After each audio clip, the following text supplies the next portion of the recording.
Ассалаумағалейкум құрметті көрермендер. Сіздермен бірге мен әдеттегідей Алмаз X.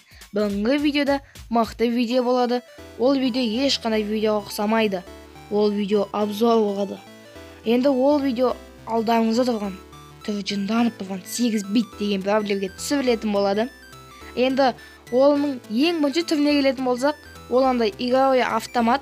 Игровой автомат я. Ол енді оның осыяққа қалай келді деп ойласаңыздар, ол басында игровой автомат болып тұрған. Сосын бір бала болған, үстіне байқаусызда су төгіп алғанда ойнап отқанда. Сосын ол жындан оянып кеткен ғой, кетіп қалған. Мысалы сіздерге де азында ұйықтап отқанда бір су төксе сіздер жындан оянып кетесіздер ғой, бұл да жындан оянып кетіп, не істерін білмей кетіп қалған. Мына артында тоғыда тұр. Бұған дәлел сөйтіп осыяққа келген. Ал енді оның ең бірінші деп қой, екіншіден оның несі, міне короче осындай. Менде оның скины бар, міне әдемі. Қайсысы әдемі, комментарияға жазып өтіңіздер. Но обычный ма или на скины ма классический. Енді соны комментарияға жазып өтіңіздер, обязательно жазып өтіңіздер. Енді ол стерлок. Менде 16 ранг, 5 сила, 5000 жизнь бар, енді слабый емес, мықты. Соның пассивкалары да өте мықты, әсіресе мынау екінші тәулет дегені мықты. Енді оның плюсы да көп, минусы да көп. Ал енді мен оны ойында айтатын боламын. Ал ендеше кеттік.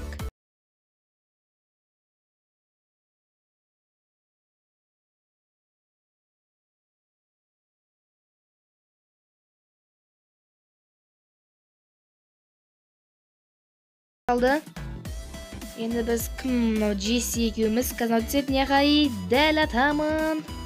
Дәлдігімді көрдіңіздер ма? Дәлдік деген мықты ғой. Қара кольт тең емес қой мен. Кольттың қосына 2 қоссаңдыш. Не ну?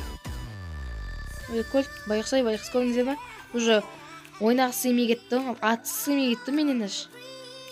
Жынанып кеткенше байқсы. Пайпер вообще тең емес қой, Пайпер не үшін жүрген яқта? Ол 8, 7 банка қайықтан жинап алды ғой, енді байқаптым. 9 чотаны Джесси деген бір мықты ойнайтын тимейт екен. Осыған біз лайф фотосы да көргісі жоқты жота. Молодец, жақсы ойнайды. Спайк деген енді мықты бәрілер ғой. Ал енді мен көп сөйлеп кеттім, енді оның ең біріншіден плюсына келетін болсақ, оның плюсы енді не алысқа атады, қараңыздар. Алысқа енді. Шынымен негізі алысқа міне қараңыздар. Ал сосын оның екінші плюсы оқтар тез шат, қараңыздар. Көпті үлгере алмайсың ғой адамдар. Мысалы қараңыздар, қазір атайыншы. Олаққа жетпейді кішкене. Қаналар қашып та үлгермейді. Үлгерсе 3-4 оғынан тигізбейді, қалған бәрін етеді.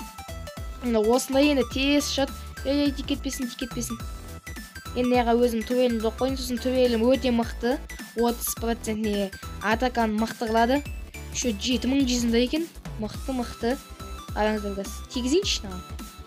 Екі-ақ оқтан жоқ қып жүргенсің ғой байқыз. Көріңіздер ма? 816 жизньнан алса. Бұл өте күшті енді.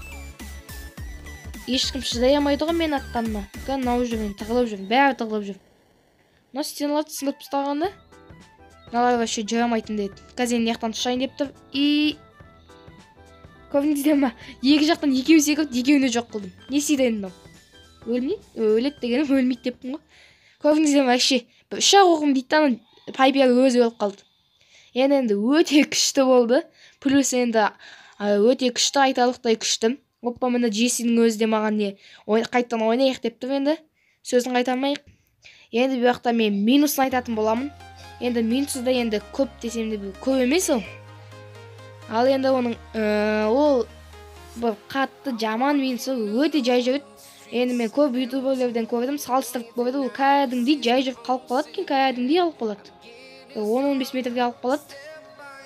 15 деп қой, короче, қалып қалады. Мысалы, алдында жүрсем, артында жүріп 3-4 метрге қалып дегендей, короче, жай жүреді. Қараңыздар, 427 жизнь қалды, тез шадын үлгере алмай қалды, байқыз. Қара, Нитанды өлдірдік. Бері қорықпа. Қана ұшайын деп тұр ғой жат аспанға. Үлгере алмай қалды, көрдіңіздер ме? Басып та үлгере алмады байқыз. Оның 8 битқа тең келетін ешкім жоқ қой. Бегерден шығармаған ғой оны.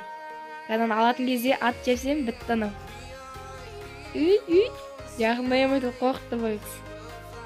Яқтан қодақтап ек қалды. Өлді. Көрдіңіздер ме? Вообще, яқтан анау енді. Біз отвлекать етті болғанда алып алдық. Көрдіңіздер ме? Уже 9 банка. Что-то екінші рет топ адейін алын деп тұрдық. Короче, бірінші орын ғой. Дәл жаңағында не кетіп жатыр? Қоямыз. Дәл жаңағы не ғой? Асында ойында не істедік сол. Мен наны өліп қалды уже. Енді кәнесін жап тастайын. Бәле қойып тұр. Менікі 7000 дейсін. Адамдардың бәулеулердің дизелмен тең ғой. Кімдікін дананкі даже 7000-нан төмен. 4000 демесек 10 банк жиналып. Бақандай 10 банка. Енді ұтылып қамайық. Ет болады мұндай 10 банк мөртілсі. Қана шот. Штей.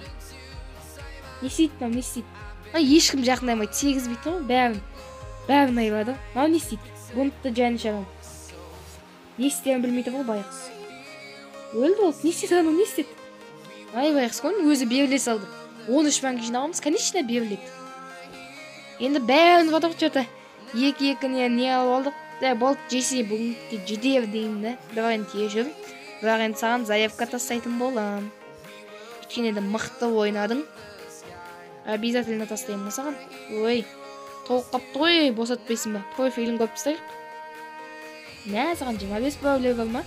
Мен өзіме 20 енді ренжімен жаңа ақшыққа кейме 10 мың зафи бар екен. Бәле.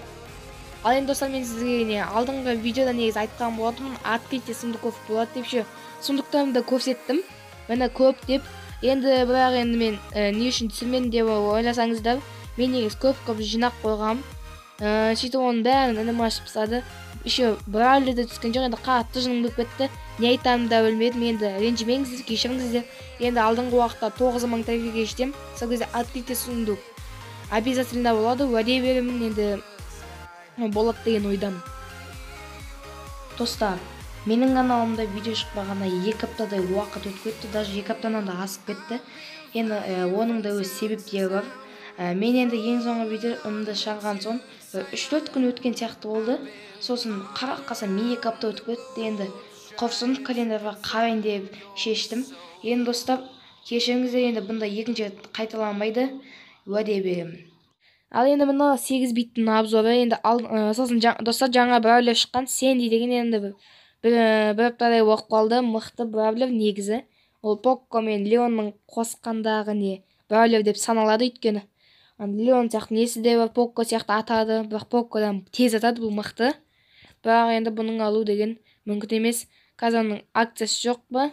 Акциясы болып отқан 700 кристалға алуға. Білесіздер ме, 700 кристал қанша? 360 кристал қосса 6000, 12000 теңгеге Сэнди алу деген болмайтын нәрсе. Оппа, менде особый акция дейді. Енді бірақ маған мега ешікті алу керек негізі. Особый большой ешікті былай да ала алам ғой. Енді мега ешікті жинайын, ренжімеңіздер. Бірақ енді 1500 болғанда ашатын ем, сіздердің көздеріңізше. Может жаңа браулерде түсіп қалуы мүмкін еді. Енді бұның бәрі енді білмеймін. Енді достар, менің өзімде 20-дай браулер бар. Енді көп түспей кетті браулер, қанша 1,5 айдай болып қалды. Ал енді достар, 8 битқа обзор осы. Осы обзорым ұнаса лайк басыңыздар. Сосын комментарий жазыңыздар, любой комментарий жазыңыздар, мен бәріне де лайк басатын боламын. Сосын обязательно каналға тіркеліңіздер. Қызыл подписаться деген кнопка табады, соны бассаңыздар сырға айналады. Сіздер егер сіз болып тұрса, сіздер мақтысыздар деген сөз. Ал соның қасында колокольчикті бар, колокольчикті бассаңыздар, сіздер менің видеомды ешқашан жібере алмайсыздар, сосын ең бірінші болып көретін боласыздар. Ал енді достар, сіздермен бірге болған мен, әдеттегідей Алмаз X. Сау болыңыздар.